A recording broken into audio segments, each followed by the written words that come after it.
Here's a question for us today. What brings you joy? When I asked 3 people this week, what brings you joy? What's your immediate reaction? One said, going to a movie with friends. The second said, being with my grandkids. The third said, when I help others, that brings me joy. How would you answer? When I thought about that for myself, my immediate reaction was actually 2 different kinds of things. The first were those bigger things that bring me peace, that give me hope for this world, kind of the deeper down joy stuff that make me want to be a better person. One, watching people be kind. Human goodness brings a tear to my eyes sometimes and joy to my heart.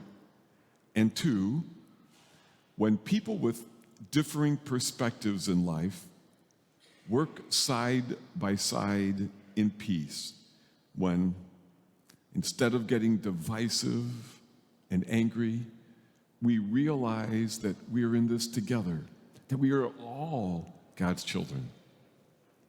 I love that. But, these are the things that, as I mentioned, they bring me deep down joy. And I pray that I will, with the time I have left on life, continue to help make this a world where those things are more and more real.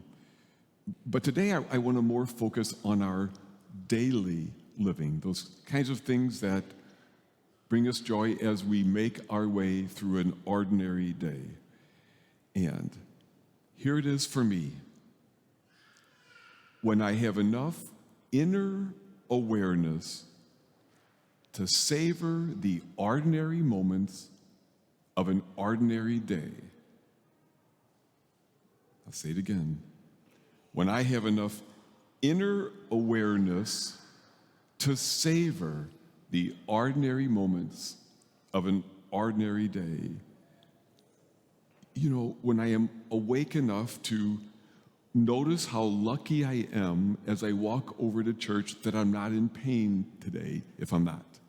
And to savor how good that is. Or to notice how beautiful the hills are. To just drink that in as I'm making my way across there. It's when I wake up to the present moment and realize that I'm alive right now and that it's good. I sometimes think to myself, I'm not running for my life in Ukraine. I have safety and shelter and food.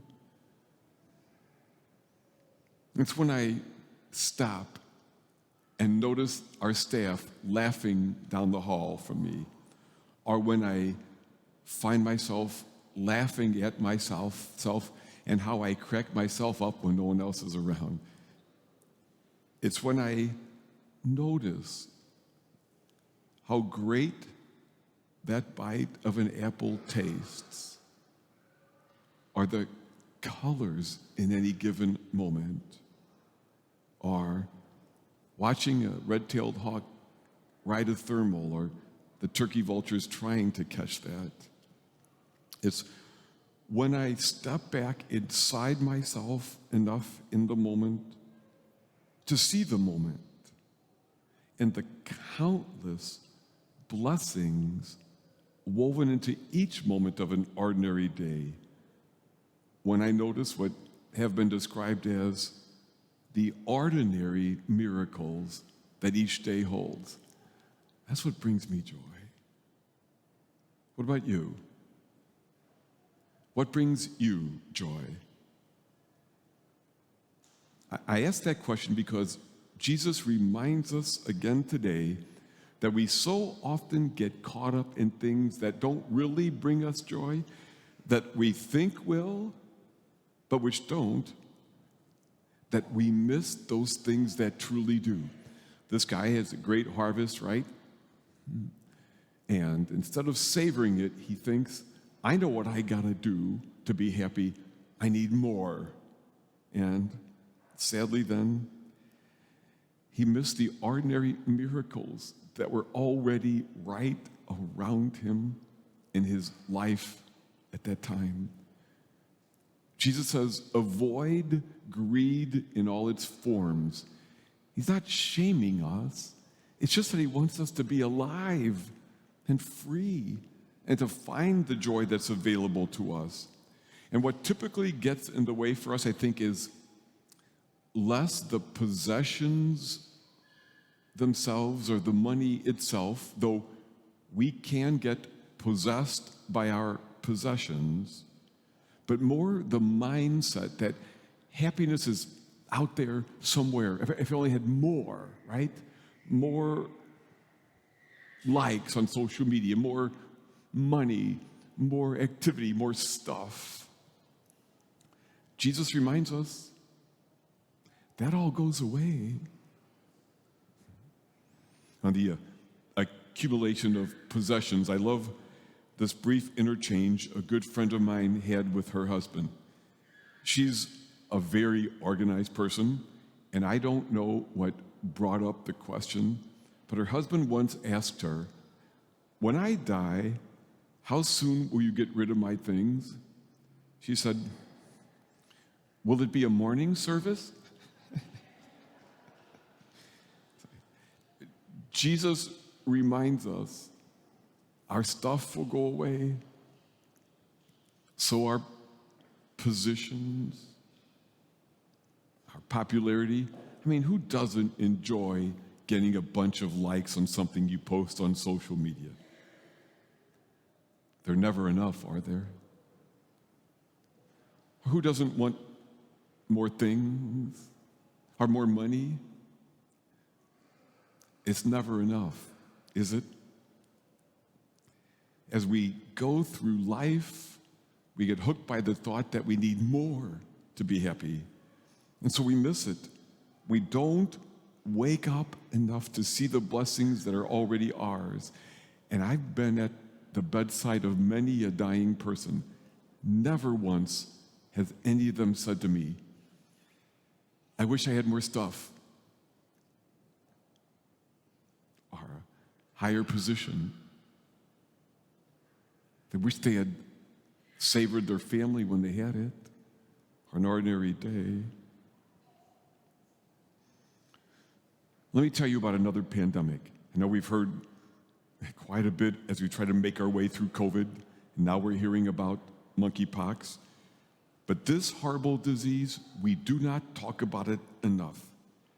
It wrecks people's lives, and they die unhappy. I call it the if-only syndrome. A symptom of this disease is when the words "if only" start to appear in our thinking. You hear it in grade school. If only I had a phone, then I'd be happy. Or if only I was in high school or college, then my life would start. Or if only I made that team, or she said she'd go out with me, then I'd have a reason to go on with my life. Or if only I could get more likes, or get a car, or what, then I'd feel good about myself. And, then soon as, if only I were married, then I'd settle down. Or if only we had kids, then I'd come back to church and get a faith life going. And on it goes, right? It's not long before I hear, if only I could retire, then I would really enjoy my life. And then the saddest, if only I could do it all over again, then I'd really appreciate what I had when I had it. But it's too late.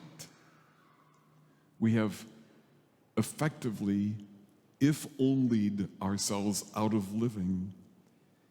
It's a dreadful disease, and it's much too common.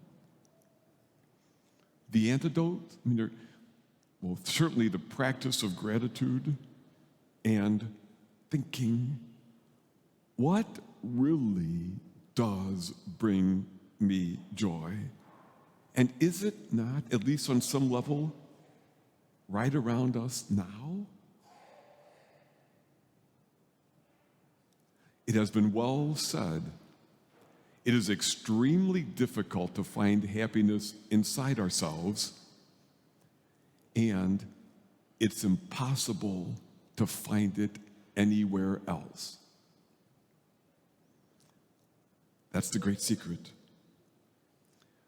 Joy is available to us right now, and each right now, for those of us awake enough to see it. And so the question, what brings you joy?